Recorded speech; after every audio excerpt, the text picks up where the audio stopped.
The courtroom was dead silent, and I could feel my heart pounding in my chest. A quiet storm building inside of me. The hum of the fluorescent lights, the shuffle of papers, the occasional cough. It all blurred into static. Across the aisle sat Lisa, my wife of 10 years, now little more than a stranger. Her expression was blank, unreadable. Beside her, Brad, her lawyer, wore a smug grin that made my blood boil. We'd been at this for months.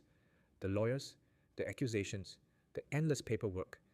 It had all chipped away at what little hope I had left. Every hearing had been another knife twist. But today felt different. Today was the end. They thought they'd already won. Brad even laughed earlier, like it was all a done deal. What they didn't know was that I had one last move, and when it landed, it would leave them both speechless. The final hearing felt like watching the credits roll on a movie I never wanted to star in.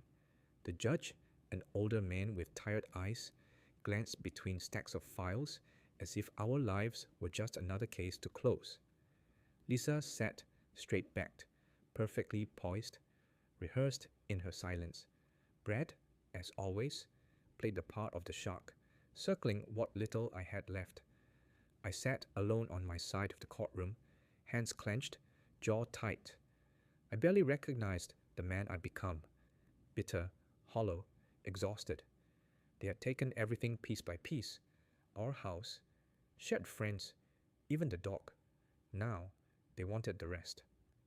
Brad leaned in, voice dripping with false concern. "Enjoy your new life," he said with a smirk. "You'll be leaving with nothing." My lawyer shot me a glance, warning me to stay calm. I swallowed hard.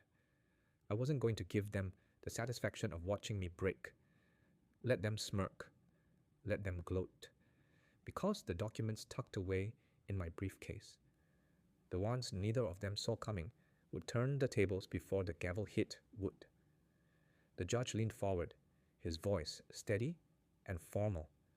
"Mr. Reed, do you have anything you'd like to say before I make my ruling?" I could feel every eye in the courtroom shift toward me. Lisa didn't even look up. Brad, sitting too comfortably in his overpriced suit, smirked like the victor watching a formality play out. My heart pounded, but I didn't let it show. Not today. I reached down slowly and unlatched the briefcase beside me. My fingers brushed over the worn leather of the file inside, the file I'd built piece by piece, night after night, while they were busy celebrating my downfall.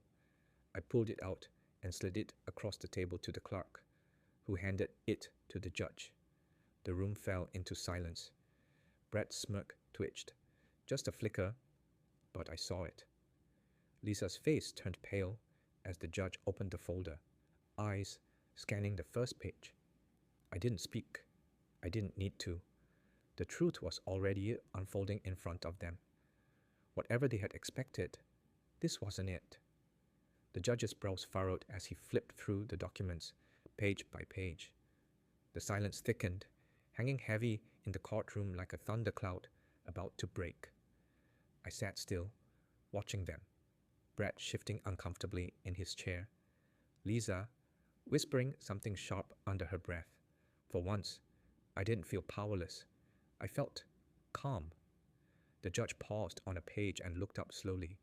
"Counselor," he said, his voice a notch lower, more deliberate. "I think we need to discuss this further. In chambers." Brad stiffened, his jaw clenched as he tried to maintain his composure, but it was slipping. Lisa leaned in, whispering frantically now, her voice barely audible, her posture rigid.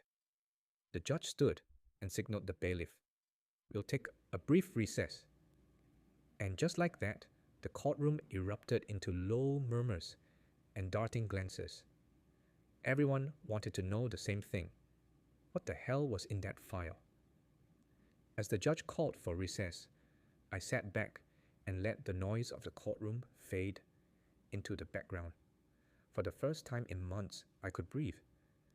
But it wasn't relief I felt. It was something heavier, a strange mixture of grief and clarity. I thought about the early days with Lisa, back when we were just two broke dreamers sharing takeout on the floor of our first apartment.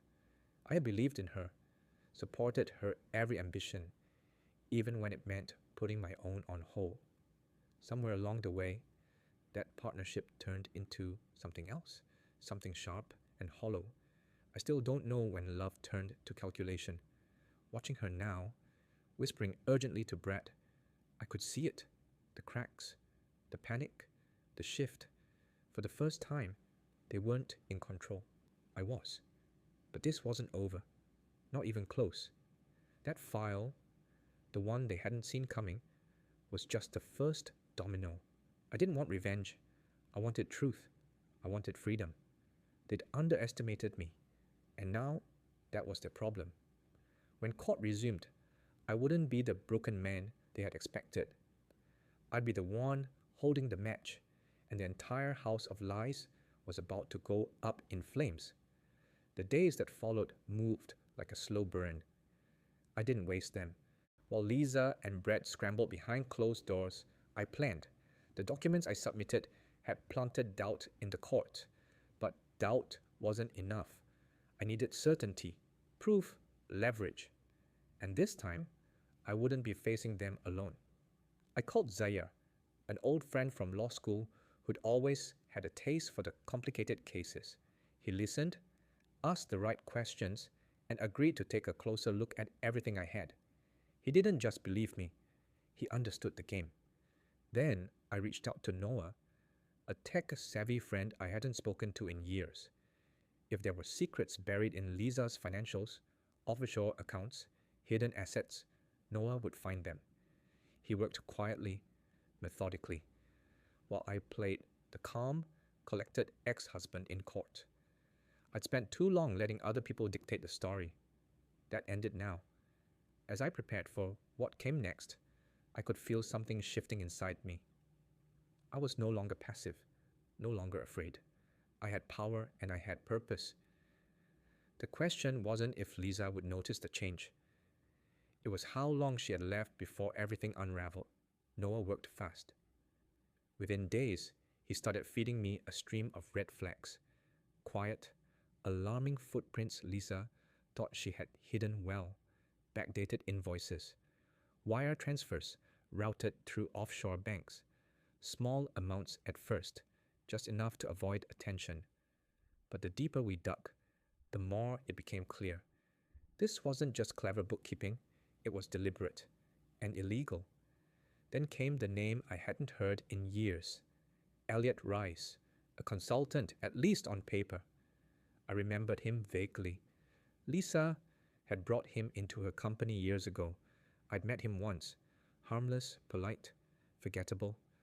But the numbers didn't lie. The payments made to Elliot were frequent and large. Too large. Some doubled up. Some went to multiple accounts tied to shell companies. Something wasn't right. My heart pounded as I stared at the transaction history. This wasn't just about hiding assets to screw me over in the divorce.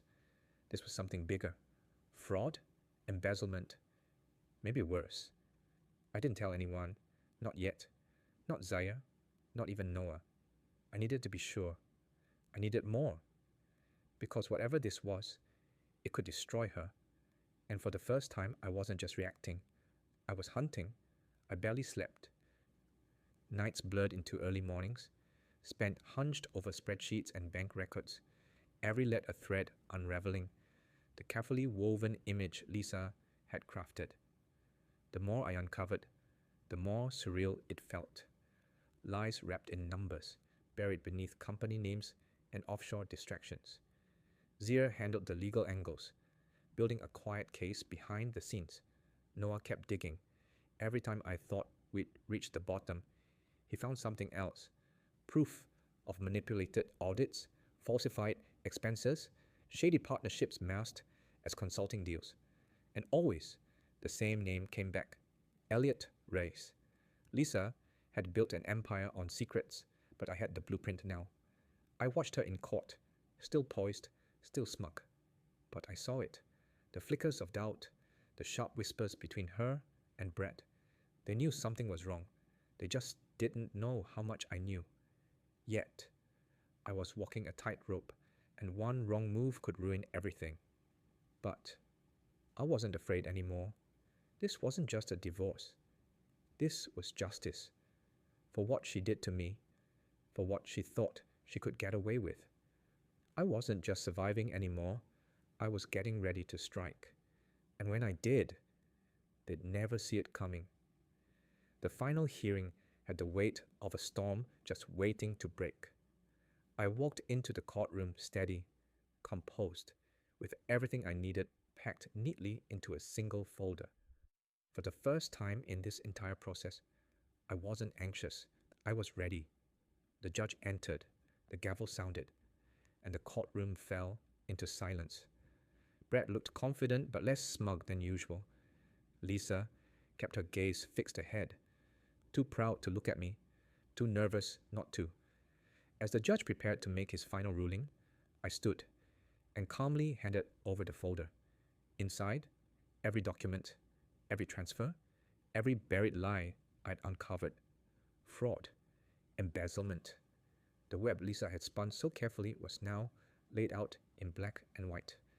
The judge's demeanor changed as he flipped through the contents.